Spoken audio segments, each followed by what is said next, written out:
Gandang araw mga bata! Muli tayong magsama-sama sa mga sandaling ito para sa ating Valenzuela Facebook Live sa asignaturang Edukasyon sa Pagpapakatao 6. Ako si Teacher Joanne mula sa Silvestre Lazaro Elementary School, ang inyong magiging guro. Samahan ninyo ako sa isang masayang pag-aaral kung saan ang bawat isa sa inyo ay magkakaroon ng matalinong pag-iisip, mabuting puso at makataong pagkilos. Bilang panimula, narito ang ilang paalala na dapat ninyong malaman. Una, isulat mo sa comment box ang sumusunod, ang pangalan at paaralan. Ikalawa, huwag kalimutang ihanda ang inyong self-learning module, ballpen at papel. Ikatlo, gamitin ng tama ang mga FB reaction buttons at comment box sa pagsagot sa mga pagsasanay. Ikaapat, maging magalang at maingat sa pagsagot sa comment box. At para naman sa huling paalala, makinig ng mabuti upang maunawaan ng lubos ang ating aralin sa araw na ito. Ngayong alam niyo na ang mga paalala sa umagang ito, tara na, mag-attendance na tayo. Bibigyan ko kayo ng 2 minuto upang magawa ito.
Ngayong tapos na kayo mag-type sa comment box, dumako naman tayo sa pinakamahalagang kasanayang pampagkatuto ay may layunin na ipapakita ang kahalagahan ng pagiging responsable sa kapwa.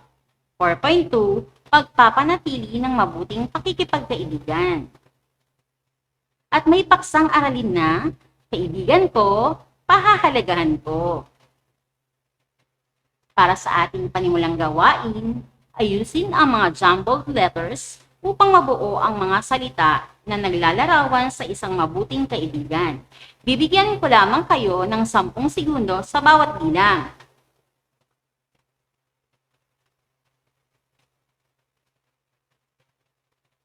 Unang bilang, ito ay nagpapakita na pwede mong maasahan ang kanyang ipinangako. Ano ang inyong kasagutan? I-type na sa comment box.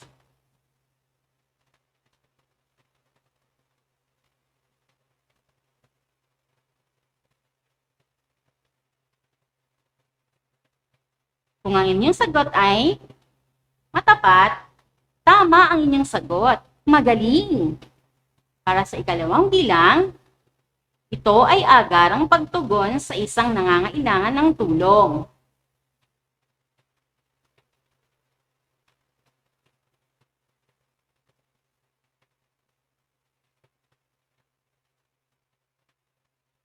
Kung ang inyong sagot ay May malasakit? Tama ang inyong sagot. Para sa ikatlong bilang, katangian ng isang tao na pwede mong sabihan ng sekreto.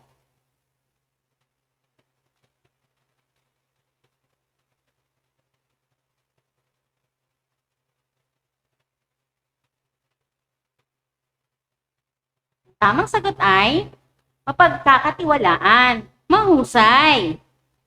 Para sa ikaapat na bilang, nariyan siya sa oras ng iyong pangangailangan.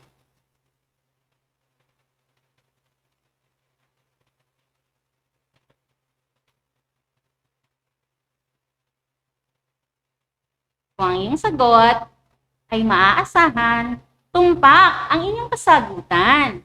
Magaling! Para sa ikalima, handa ka niyang damayan sa iyong pangangailangan.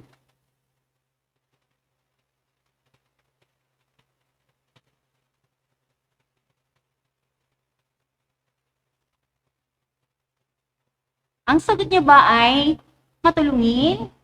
Mahusay kayong lahat. Magaling mga bata at nasagutan ninyo ang una nating pagsasanay. Balikan naman natin ang inyong nakaraang aralin. Alamin nga natin kung natatandaan nyo pa. Tara, balikan natin. Iguhit ang masayang mukha kung nagpapakita ng pagtupad sa pangako. At lagyan ng malungkot na mukha kapag ito ay hindi nagpapakita sa pagtupad sa pangako. Para sa unang bilang, pinakuan mo ang iyong nanay na maghuhugas ka ng pinagkainan. Ngunit hindi mo ito nagawa sa labis na antok, kaya't ikaw ay nakatulog.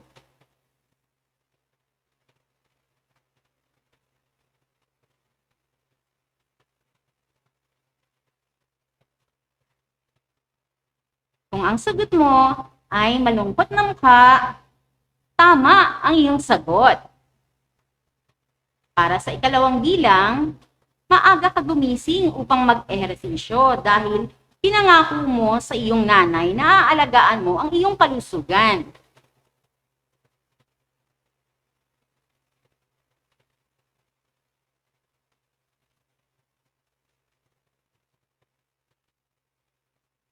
Ang tamang sagot ay masayang mukha, magaling. Para sa ikatlo, nagsabi ka sa iyong kapatid na uuwian mo siya ng pasalubong. Ngunit, hindi mo siya nabilhan.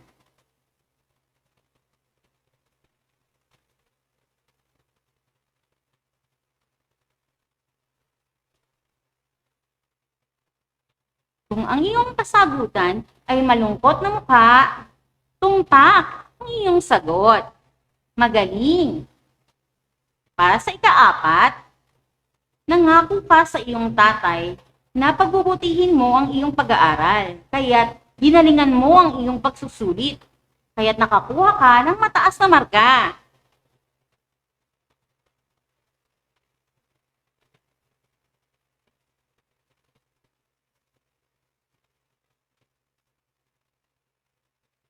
Kung ang sagot mo ay masayang ka, magaling. Para sa ikalima, nanghiram ka ng aklat sa iyong kapatid at nangako na ito ay iyong iingatan. Ngunit ito ay napunit at hindi mo na nabalik.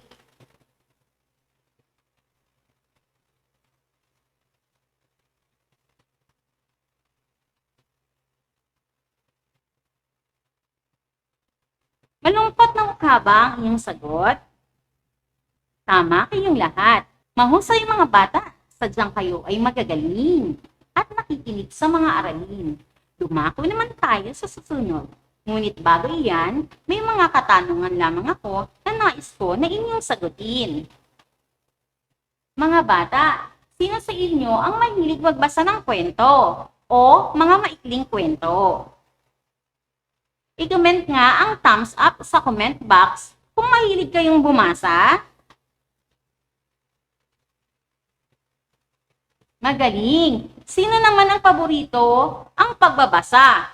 I-comment naman ang heart reaction button. Ayan, marami. Ang paborito nila, ang pagbabasa. Halos karamihan ay nawiwili sa pagbabasa. Mabuti yan mga bata, maging libangan ang pagbabasa. May mga larawan ako na ipapakita sa inyo. Ano ang pagsusuri o nakikita ninyo sa larawan? I-type nga sa comment box. Ano kaya ang kanilang hanap buhay? Sabi ni Ryle ng Jerry De Leon, ang hanap buhay po nila ay sundalo, sapagkat nakasuot po sila ng uniforme na pang sundalo. Tama ka, Ryle. Magaling, sila ay mga sundalo. Sa palagay ninyo, ang dalawang tao kaya na yan ay maaaring magkaibigan? I-type nga sa comment box. Sabi naman ni RB ng Silvestre Lazaro, maaari po sila ay magkaibigan. Magaling, maaari nga sila ay magkaibigan. Ngunit, tunghayan natin mamaya ang sagot sa kwento. Tignan naman natin ang ikalawang larawan. Ano kaya ang ginagawa nila sa larawang yan? I-type muli sa comment box. Sabi naman ni Jerry ng Maysan Elementary School, ang nasa larawan po ay maaaring dalawang magkaibigang sundalo na nakikipaglaban.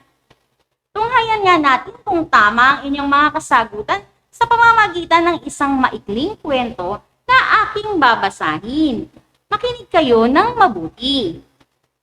Basahin at unawain ang maikling kwento na may pamagat na ang dakilang kaibigan. Dalawang magkakaibigang sundalo ang nagkahiwalay nang sabihin ng kanilang kapitan na uurong sila sa laban. Sila ay sina Arman at Mando. Napakarami ng kaaway at wala silang kalaban-laban. Maaari silang mapatay na lahat kung hindi uurong. Pagdating sa kanilang kampo, natuklasan ni Arman na wala si Mando. Nag-alala siya para sa kaibigan.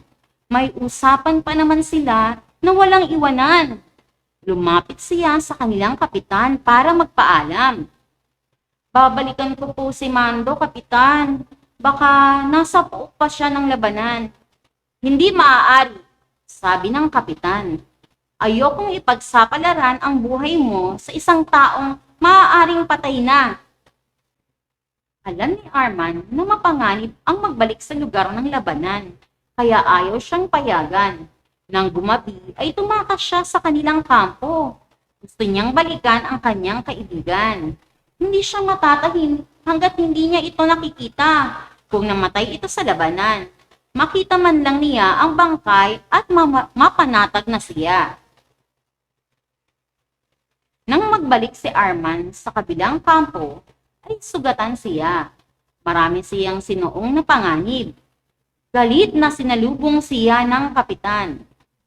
Sabi ko na sa iyo, napatay na ang kaibigan mo. Ngayon, malamang na mamatay ka na rin dahil sa mga sugat mo. Ano ang halaga ng ginawa mo? Sabihin mo nga. Galit na tanong ng kapitan. Kapitan, buhay pa ang aking kaibigan nang abutan ko siya. Bago siya nalagutan ng hininga sa aking kandungan. Naibulong pa niya sa akin, Tol, alam kong babalikan mo ako. Parang napahiya ang kapitan. Hindi na siya nakipagtalo pa. Agad niyang ipinagamot si Arman sa mga kasamahan nila. Naglakad-lakad siya sa paligid ng kampo ng gabing iyon. Hindi siya makatulog. Naiisip niya ang kanyang kaibigan sa kanyang pangkat, tulad ng kaibigan ni Arman. Hindi rin ito nakabalik sa kampo nang sila'y umurong at hindi niya ito binilagkan pa para hanapin. Balikan natin ang tanong kanina. Sundalo ba ang hanapbuhay nila? Tama, sila ay mga sundalo. Magkaibigan ba sila? Magaling ang inyong sagot. Tama muli. Ang inyong mga pagsusuri, sila ay matalik na magkaibigan. Mahusay kayo mga bata. Dumako naman tayo sa suriin. Basahin ang bawat tanong at piliin ang letra ng tamang sagot. Para sa unang bilang, sino ang matalik na magkaibigan na binanggit sa kwento? Letter A, sina Arman at Mando. B, sina Ariel at Mando. C, sina Mando at Alice. D, sina Arman at Nanding.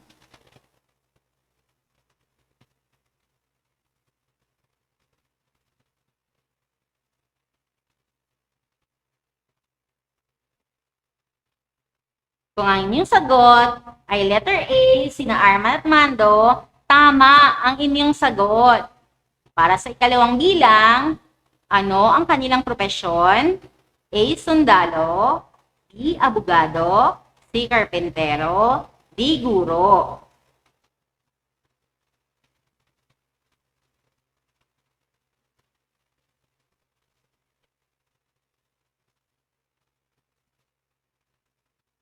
Tama muli ang inyong mga sagot. Letter A, sundalo.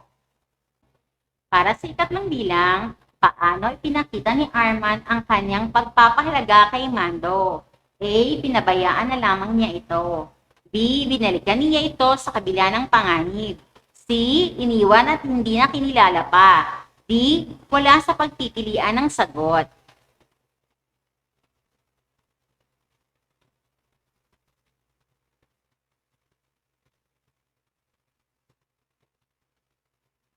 Kung ang sagot nyo ay letter B, binalikan niya ito sa gitna ng panganib, tumpak ang inyong mga sagot. Para sa ikaapat, sa iyong palagay, bakit naging panatag ang loob ni Mando? A, naging panatag ang kalooban ni Mando dahil binalikan siya ng kanyang kaibigan. B, naging panatag ang kalooban ni Mando sapagkat tinupad ni Arman ang kanyang pangako na walang iwanan. C, ang A at B ay parehong wastong sagot. D, wala sa pagpipilian ang wastong sagot.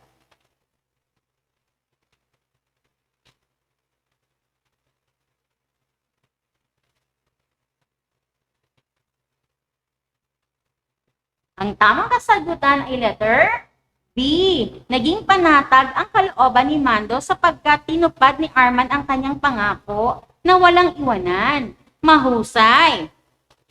Para sa ikalima, anong aral ang napulot ng kapitan ni Mando at Arman sa kanilang pagiging magkaibigan? A. Na makilala ang tunay na kaibigan sa oras ng kagipitan. B, na mahalaga ang pagtupad sa pangakong binitiwan. C, na mahalin ng kaibigan anuman ang kalagayan nito sa buhay. D, walang wastong sagot sa pagpipilian.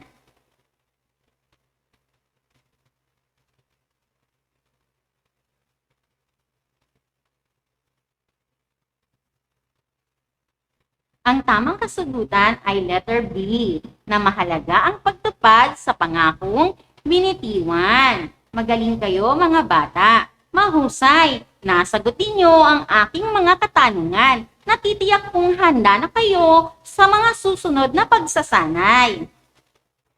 Basahin ang mga pangungusap. Sagutan ng puso ang mga pangungusap na nagpapakita ng mabuting pakikipagkaibigan. Wasak na puso naman kung hindi. Para sa unang bilang, napansin mo na hindi kumain ng lunch ang iyong kaibigan.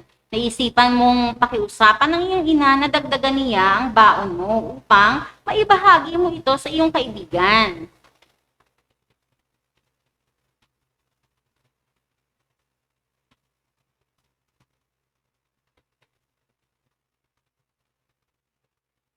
Kung ang iyong kasagutan ay puso, tama ang iyong sagot.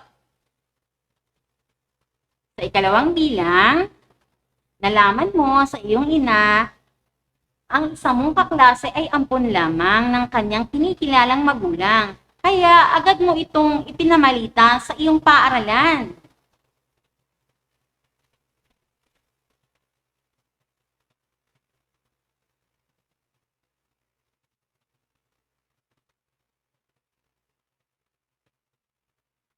Kung ang sagot mo ay wasak na puso, tama ang iyong sagot. Sa ikatlong bilang, Isulat muli sa comment box, nakita mo ang dati mong kalaro na nangangalakal sa loting malapit sa iyong tinitirhan. Kaagad mo siyang nilapitan at inanyayahan sa iyong tahanan upang pakainin at painumin.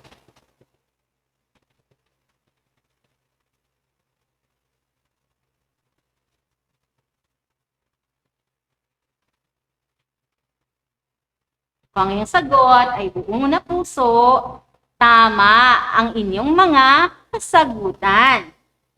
Para sa ikaapat, nabalitaan mo na namatay ang tatay ng iyong kaibigan, subalit hindi ka naman maaaring lumabas upang makiramay. Kaya, pinakiusapan mo ang iyong nanay na kung pwede ay siya na lamang ang pumunta sa bahay ng iyong kaibigan upang makiramay.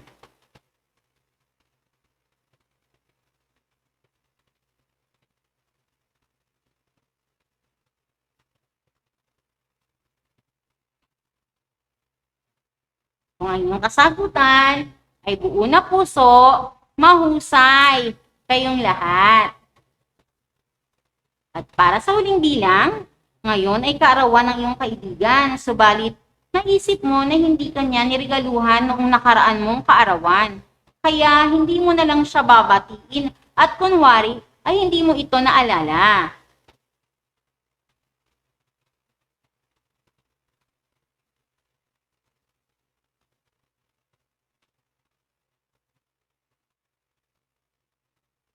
Kung ang iyong sagot ay wasak na puso, tama. Mahusay mga bata sa inyong mga sagot. Ako'y labis na natutuwa.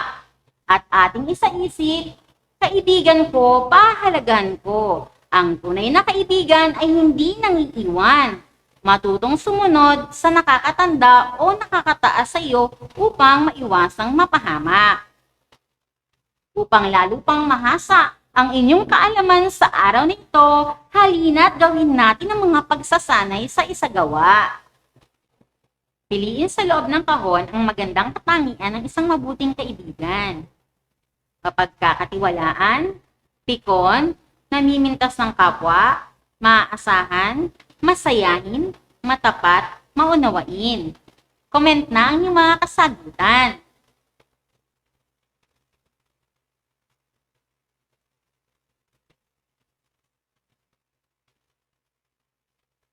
Ang tamang sagot ay mapagkakatiwalaan, maaasahan, masayahin, matapat, at maunawain. Batid kung nauunawaan ninyo ang kahalagan ng pagiging responsable sa kapwa, pagpapanatili ng mabuting kaibigan. Para sa ating huling gawain, ihanda na ang inyong ballpen at self-learning modules. Gagabayan ko kayo sa gawain ito. Ngunit ang pagwawasto sa mga bilang na hindi mo masasagot ng tama ay gagawin sa inyong follow-up discussion kinabukasan. Sagutan ng thumbs up kung nagpapakita ng pagiging mabuting kaibigan. At thumbs down naman kung hindi. Para sa unang bilang, laging inaabutan ng baon ni Ana ang kaibigang si Leo sapagkat wala itong baon sa tuwing papasok sa paaralan.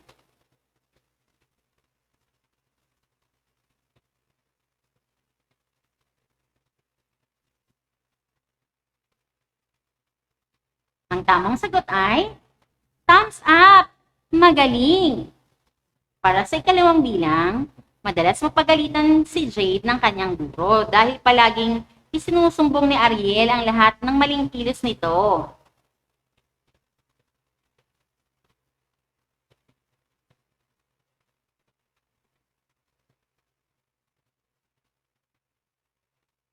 Ang tamang sagot ay thumbs down! Mahusay! Para sa ikatlong bilang, pinagsasabihan ni Prince si Tyron sa tuwing makakagawa ito ng pagkakamali sapagkat mahal na mahal niya ang kanyang kaibigan.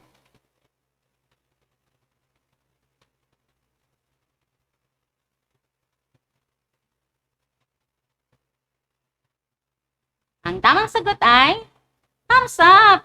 Mahusay! Para sa ikaapat na bilang, iniingatan ni Tyra ang mga sekreto ni Aris kahit na sila ay nagkakaroon ng hindi pagkakaunawaan.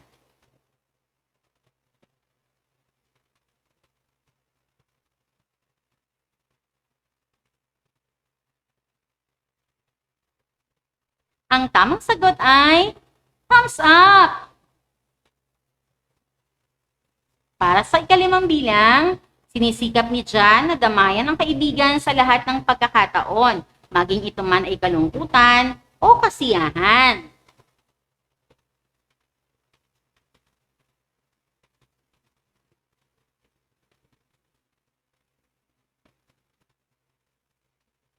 Ang tamang sagot ay thumbs up! Mahusay! May mga katanungan pa ba kayo? Kung wala na, maaari din naman kayong magtanong sa inyong mga guro sa inyong follow-up discussion at palaging abangan ang mga susunod nating aralin sa panonood ng FB Live. Dumako naman tayo sa karagdagang gawain.